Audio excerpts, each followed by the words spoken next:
بسم اللہ الرحمن الرحیم۔ سامعین و ناظرین، آج ہم ایک مرتبہ پھر اپنی ویڈیو کے ساتھ حاضر ہوا ہوں۔ رمضان المبارک کی آمد کی برکت اللہ تعالی ہم سب کو نصیب فرمائے۔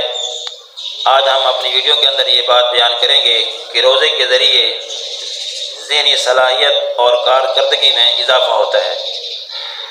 رمضان المبارک کے ماہ مقدس کے دوران روزہ رکھنے اور عبادت کرنے سے ایک طرف تو انسانی روح کی صفائی ہو رہی ہوتی ہے، دوسری طرف آپ کے جسم کے اندر بھی بہت ساری مثبت تبدیلیاں آ رہی ہوتی ہیں۔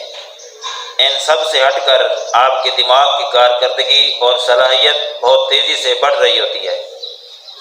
امریکہ میں ہونے والی ایک تحقیق کے مطابق روزے میں چونکہ انسان بھوکا پیاسا رہتا ہے، اس دوران اس کا بدن ایسے کلیات پیدا کر رہا ہوتا ہے جو خاص طور پر انسان کی ذہنی کارکردگی سے تعلق رکھتے ہیں۔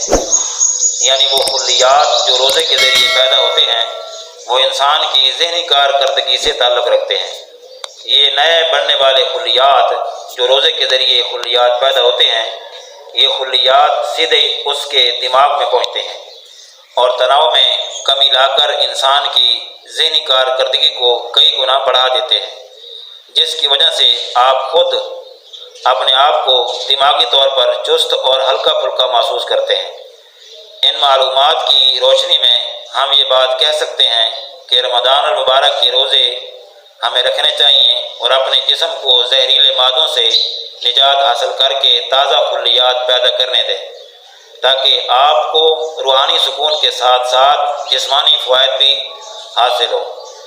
جب 15 روزے ختم ہو جاتے ہیں، 15 روزے رکھنے کے بعد آپ دیکھیں گے کہ جسم سے جو تمام زہریلے مادے ہوتے ہیں ان کا خاتمہ ہو چکا ہوتا ہے اور انسان کا جو نظام ہاضمہ ہوتا ہے اس کی مرمت ہو چکی ہوتی ہے اور جسم سے فالتو چربی اور فاسد مادوں کا بھی اخراج ہو چکا ہوتا ہے اور بدن اپنی پوری طاقت کے ساتھ اپنے فرائض ادا کرنا شروع کر دیتا ہے۔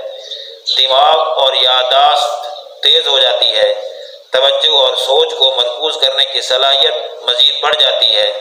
لہٰذا ہم سب کو چاہیے کہ اس ماہ مقدس کے دوران خود رب کریم کی عبادت اور حمد و ثنا کے لیے اپنے آپ کو وقف کر دیں، کیونکہ وہی ذات ہے جو ہم سے زیادہ جانتا ہے اور ہر حال میں ہمارا بھلا چاہتا ہے۔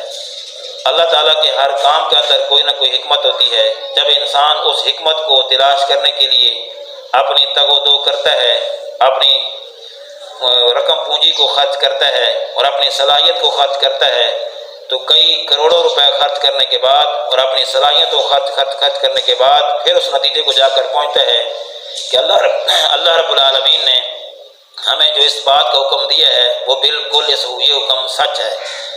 تو گویا کہ ہمیں اس طرف اپنی صلاحیت کو خرچ کرنے کی بجائے جس طرح اللہ تعالیٰ کا حکم ہمیں آتا ہے تو فوری طور پر ہمیں عمل کرنے کی کوشش کرنی چاہیے۔ تو گویا کہ یہ جو روزے کا حکم ہے یہ کسی انسان کا حکم نہیں ہے بلکہ اللہ رب العالمین کا حکم ہے۔ تو اللہ رب العالمین انسان سے محبت فرماتا ہے اور اللہ رب العالمین اپنے بندے سے محبت کرتا ہے اور اپنے بندے کا بھلا چاہتا ہے اور اپنے بندے کی بھلائی کے لیے اس نے اسلام کے ارکان میں سے ایک رکن جس کو ہم روزہ کہتے ہیں اس کے رکھنے کا ہمیں حکم دیا اور ارشاد فرمایا، یا ایھا الذین آمنوا کتب علیکم الصیام کما کتب علی الذین من قبلکم لعلکم تتقون۔ اے ایمان والو، تم پر رمضان المبارک کے روزے فرض کر دیے گئے ہیں جیسا کہ تم سے پہلے والے لوگوں پر فرض کیے گئے۔ فرض کیوں کیے، اس کا فائدہ کیا ہے جی؟ قرآن یہ جو پیچھے میں نے تقریر کی ہے اس کو خود بیان کرتا ہے کہ فرمایا جب تم روزہ رکھو گے تمہاری ذہنی صلاحیت بھی بڑھے گی، تمہاری کارکردگی بھی اضافہ ہوگا۔ تو فرمایا لعلکم تتقون، روزوں کی برکت سے تم متقی اور پرہیزگار بن جاؤ گے۔ اللہ تعالیٰ ہر مسلمان کو روزہ رکھنے کی توفیق عطا فرمائے۔